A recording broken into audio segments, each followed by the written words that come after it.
Our scripture lesson today comes from the book of Daniel, chapter 6, verses 1 through 8.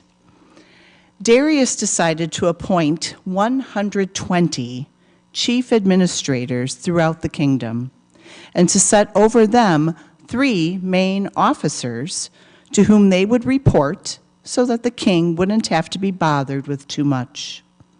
One of these main officers was Daniel. Because of his extraordinary spirit, Daniel soon surpassed the other officers and the chief administrators, so much so that the king had plans to set him over the entire kingdom. As a result, the other officers and the chief administrators tried to find some problem with Daniel's work for the kingdom, but they couldn't find any problem or corruption at all because Daniel was trustworthy. He wasn't guilty of any negligence or corruption. So these men said, "We won't find any fault in Daniel unless we can find something to use against him from his religious practice." So these officers and chief administrators ganged together and went to the king. They said to him, "Long live King Darius!" All of the officers of the kingdom, the ministers, the chief administrators, the royal associates, and the governors advised the king to issue an edict and enforce a law that for 30 days, anyone who says prayers to any god or human being except you, your majesty, will be thrown into a pit of lions. Now, your majesty, issue the law and sign the document so that it cannot be changed, as per the law of Media and Persia, which cannot be annulled. This is the word of God for the people of God. Thanks be to God. Our mental health series this year has been all about the topic of belonging. And over the last 2 weeks, we have talked about some pretty heavy topics. We covered trauma and suicide, both of which can be found on our website if you want to revisit those topics. We were very particular in putting together the thematic order of the series this year. We started with trauma and suicide, both of which have one particular thing in common. Both of these stem out of a place of perceived isolation and loneliness in the face of overwhelming emotional distress. As we have explored these topics, we also noted that there's a common theme that leads to greater mental health, and that's a sense of belonging. A sense of finding your place and knowing in the depths of who you are that you have found your tribe. So we figured we should devote a Sunday to the very topic that we have used as our series theme as we explore belonging today, as we explore the concept of finding your place. Every week as I review resources and collaborate with Emily, she reminds me of one thing, that our goal in this worship series is to bring normalization and education to the topic and provide resources to deepen our mental health. And I don't know of any topic that is more widely experienced than the idea of belongingness, or rather, likely in our experiences, of not belonging. I am thankful that this topic is not as heavy as our last couple of weeks, but it is just as important, especially to our mental health. Unfortunately, it seems to be a necessary part of the human experience to not belong at some point or another. The fact of the matter is, humans are social creatures. We are hardwired to live in community with one another. And that is a good thing in itself, but the problem is being in proximity to others and having community in which you feel you belong are two very different things. Psychology Today did an article in 2021 about the anatomy of belonging. In this article, the author notes that belonging not only feels good, it does us good. The note that belonging is a fundamental psychological need for us as humans. It not only affects our mental health, but can also impact our physical health and the well-being of our relationships, our academics, and our work life. The concept of belonging is a tough reality as we think about the church. For so much of our history, we have felt that it's our place to create holiness, which, don't get me wrong, that is exactly what we want to do. We want to foster places of holiness. But so often through our history, we've done it by trying to tell other people how to live. Now, we do this because, in part, the balance of holiness is also to think about our sin. And when we tell people, don't sin, don't do this, don't do that, and then we go out and do it ourselves because, you know what, we're all human. And we all sin. We all struggle with holiness. And so often when we focus on that side of the holiness argument, the church is seen as hypocritical from the lens of the community. And so often the church has done a great job of bringing people in proximity with one another. But we trip up at the belonging part because we have been too focused on asking people how to change. Now, with good intentions, mind you. But it's hard to feel like we belong when we are constantly told to conform. At first glance, our passage from Daniel today seems like an odd pick for a topic entitled Finding Your Place. I mean, throwing someone in a pit of lions isn't necessarily a welcoming gesture. But Daniel knew what it meant to be kicked out of his tribes, if you will. Daniel's story begins well before our passage today. It begins in Jerusalem, where he called home until the Babylonians conquered the city and forcefully dispersed everyone throughout the country of Babylon. Sometime after he was relocated, the Babylonian king had started having nightmares that no one in his court could interpret. But God gave Daniel just a gift that he needed to do this. So Daniel eventually found his way before the king, interpreted the dreams, and became a favorite in the king's court. That was until the nation of Persia then came in and conquered the Babylonians, and a new king took charge. And the new king tried to create some stability by appointing a number of the administrators that were from the previous, from Babylon, and taking a number of those administrators and putting them over Persia as well. Daniel was one of these people that was appointed from one court to the next. And in fact, he was appointed as one of 3 chief administrators. And the king of Persia actually liked Daniel so much that the king was going to make Daniel an administrator over the entire kingdom. Now, I recognize I threw a lot of information at you. So I want you to take away this. By the point of our passage today, just 5 chapters worth of material in the book of Daniel.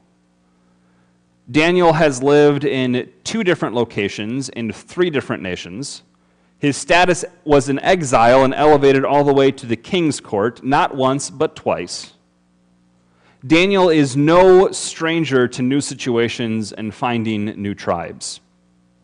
But this last transition was particularly hard because the other administrators were jealous of Daniel. So they hatched a plot to trick the king into signing a law that targeted Daniel. The law prohibited anyone from praying to any god other than the king of Persia. And this is where I have to admit that I misspoke a little bit before, because I suggested that Daniel's status was elevated from exile to king's court. But the difference is, Daniel never left behind his status as exile.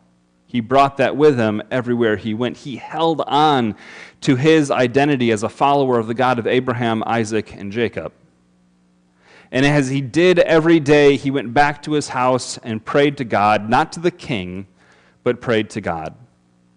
Now, the other administrators knew this and so set a trap for him, and they saw him praying through his open window, and they sprang the trap. And Daniel was thrown into the lion's den as a form of execution for disobeying the law. Even though Daniel adapted his life numerous times, he still found himself in the company of those who did not want him to find a place to belong.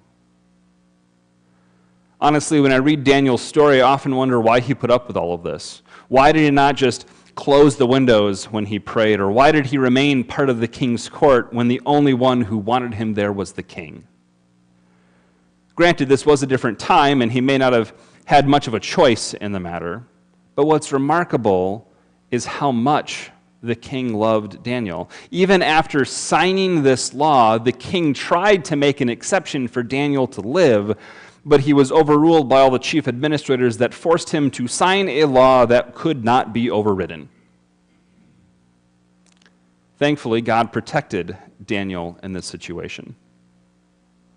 The king was worried sick that Daniel was going to die. I mean, that's what the intention was of throwing someone into the lion's den. The practice was to throw them in at nighttime, and so the king threw Daniel in, went back, could not sleep a wink that night. And as soon as the light crested the horizon, the king ran to the lion's den and found Daniel unscathed. And while divine protection in the lion's den makes for an inspiring story, we actually miss something if we jump to that conclusion point. We miss Daniel claiming his own space, finding a way to belong in the king's court despite the oppression, despite being in exile, despite being a stranger in this land. All of this was possible because Daniel knew himself. Yes, when thinking about a community in which we wish to belong, we often think about how is it that we're going to fit in. But finding a place to belong is not about everyone being like one another. It's actually about creating a space where everyone is valued for who they are. Brene Brown suggests, quote, "True belonging doesn't require you to change who you are, it requires you to be who you are," end quote. I invite you to think about that from Daniel's perspective. He was in exile in Babylon when the king had dreams that he could not understand. Daniel used his God-given gifts to interpret the dreams, and honestly, he gave the king some bad news at times, which, depending on the king, would sometimes have you executed for bad news. But because Daniel held his integrity about accurate interpretation of these dreams, he continued to serve the king. And after the Persians came in, Daniel found favor with the new king. We read that it was because of Daniel's extraordinary spirit that the king loved him. It wasn't because the king came in and Daniel decided to go up to the king and grovel and say, "I can do this, this, this, and this for you." It was just because of Daniel being himself. That extraordinary spirit that was within Daniel is what we read about the king fell in love with Daniel for. In fact, the only thing that the administrators could find to use against Daniel was his regular practices of faith, which stem from Daniel knowing himself and living into who he was called to be. Qasim Aslam wrote a really great article where he points out two brief requirements to follow in order to find your place. Number one requirement is to be your authentic self, to do the soul searching, to understand more about your own self, which takes no small amount of personal reflection. But the second point, the second requirement is just as profound. He suggests that once you have identified where you can be authentic, you need to find the people who want more of you. And I love this imagery. The people that want more of your authentic self. Not those who want another body in the room to help you conform to the standards, but those who want you for being you. And I bring that point up specifically around the church, where we say that church success is always measured by how many people are in the pews. I don't agree with that. Because when we think about the people in the pews, we want people to be themselves. Otherwise, we could just find warm bodies and stick them in the pew and say, "We've won!" But that's not what church is about. We want people to be themselves and to locate themselves in the ministry of God here in the church. Now, it might take some time to find that on a personal level, but it is worth the search. It's important to note that Aslam gives a stern warning against mixing the ideas, though, of being at ease and being comfortable when finding your place. Being at ease is allowing your authentic self to show, to take off the emotional mask and all of the energy that it holds to keep that in place. Being at ease, there still is room to grow. There still is room to develop. There still is room to say, I'm learning. Being comfortable, on the other hand, as Aslam states, means that you are not being pushed, not being asked for more, and not being challenged. He actually equates comfort as stagnation. As here's a spot I can just sit and be. But it's not necessarily about your authentic self. As humans, we have a need to be around others. We have a need to be around those who love us for who we are and yet still help us grow and become the people and disciples that God is calling us to be. Daniel could have stayed in his home and continued his prayer life, never getting involved with the king. But that was not what God called him to be. Instead, he found himself in leadership and helping others experience the grace of God through his authentic gifts. This is what it means to find your tribe, to find your place. This is what it means to let your authentic self be in connection with others. And it does not mean being just like everybody else. It means finding the grace to let each other be authentic. I'm hoping the church can turn this around, not just here at Trinity, but everywhere, where we can focus on the grace of God, which accepts us for who we authentically are, and still encourages us to grow and develop in our discipleship. The General Conference of the United Methodist Church met over the last 2 weeks and took some significant strides in our church law to make space for people to live out their callings. Perhaps the most notable is that we have finally removed harmful language, which suggested that everyone was welcome in the church, but only to a point. Suggesting that if you were part of the LGBTQIA+ community, you were not welcome in the pulpit or in a non-traditional marriage. That language has now been removed from our book of law.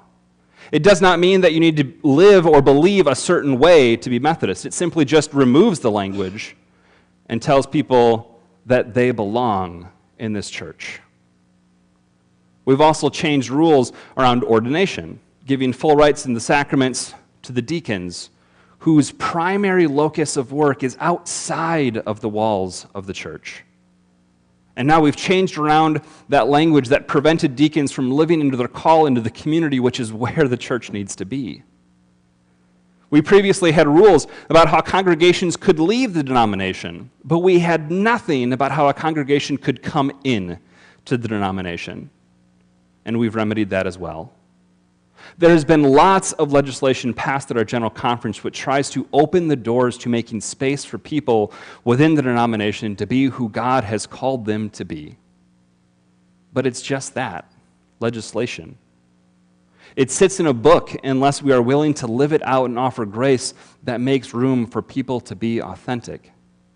And that's the beautiful thing about authenticity. As Daniel showed, it's about us being who we are. It's not about controlling or changing someone else. It's not about feeling threatened by someone else's authenticity. It's about making space to be authentic ourselves and offering that space for others to be authentic as well. It does not mean that we all need to agree. In fact, if we embrace a culture of belonging, we're probably going to find out that we disagree quite often. But we can still honor each other and grow from our connections with each other, even though we have differences in opinions and theology. This is why Daniel is so inspiring, an exile who never let go of his faith-filled roots, an interpreter of dreams who is trustworthy and honest, a high-ranking official in the king's court who remained authentic and made space for others to be authentic as well. So may we be like Daniel as we create space for others to belong. And may we embrace our own authenticity as we find our place in God's grace. Amen. Good morning again. Those of you who don't know me by now, I'm Emily Johnson, a dual licensed therapist. I work for Dodge County Health and Human Services, licensed in both mental health and substance abuse. We have learned that we need other people, meaningful connections, and a sense of belonging. As you identify where you belong, it comes with a lot of personal identity work that is terrifying. It becomes a trial and error, a fishing expedition, and oftentimes we just start throwing things at the wall like we're cooking spaghetti. I encourage you to think about being your authentic self and finding places and people who accept the person you are today, not the person you used to be or the person who will change for someone else. Sometimes when we are unable to find a sense of belonging, we feel stressed, angry, isolated, lonely, anxious, or depressed. Each of us have our own window of tolerance. It's important to know where our window of tolerance is, how to recognize that we are outside of that window, and when we should start using coping skills or distress tolerance skills to reduce the stress or emotional pain. If you've ever been to the doctor and your doctor asks you to rate your physical pain on a scale of 1 to 10, I also ask that question of my clients with regards to emotional pain and distress. Sometimes people can tolerate an 8 or 9, some can tolerate a 5 or 6. Identify where your window of tolerance is and use coping or distress tolerance skills to reduce some of that emotional pain. Some of those skills can be taking a nice deep breath, distraction techniques, reaching out to someone, listening to music, praying, or journaling. I would also like to invite you to join Haley and I on Thursday, May 9th at 5:45 to learn the benefits of journaling, identifying types, and learn different ways to journal, and we'll end with a time to reflect and practice. Please give yourself grace today, tomorrow, and the next day, as you find ways to be yourself and locate your tribe of people who lift you up. Thank you.